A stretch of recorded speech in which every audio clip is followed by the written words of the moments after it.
Ayos na po. Yun lang ang aking trabaho. Nagtitinda lang po. Ilang, Ay, ilang taon po kayo nagtitinda? bali yung 7 taon na.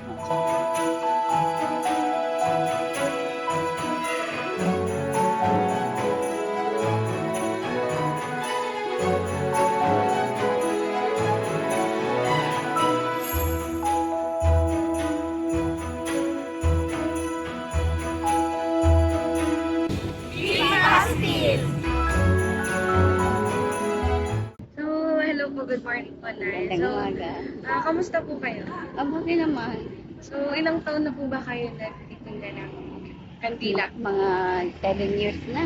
7 years po. May iba pa po ba kayong napagkakitaan? Wala na po, yan lang sa pagkakandila. Ang family niyo po? Nagko-construction.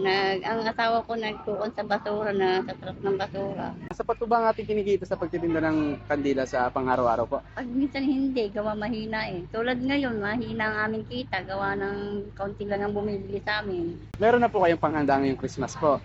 Meron naman yung mga bigay lang din. Wag po kayong mag-alala ma. Nay, sagot namin ang Christmas nyo ngayon.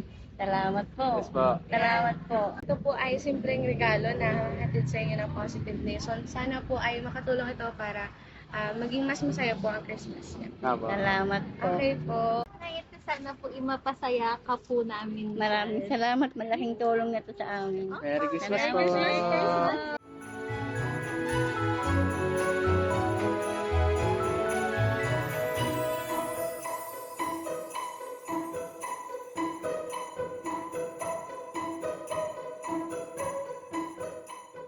Hi Nay. Hi. Kamusta po? Mabuti naman. Ano pong pangalan niyo po? Huli. Ilang taon na po kayo? 74. 74 na po. Ilang years na po kayo nagtitinda ng kandila? Naku, matagal na. Hindi lang dalawang po. Nay, ito po yung munting regalo po. Galing po sa Positive Nation po, Nay. Maraming salamat po sa inyo.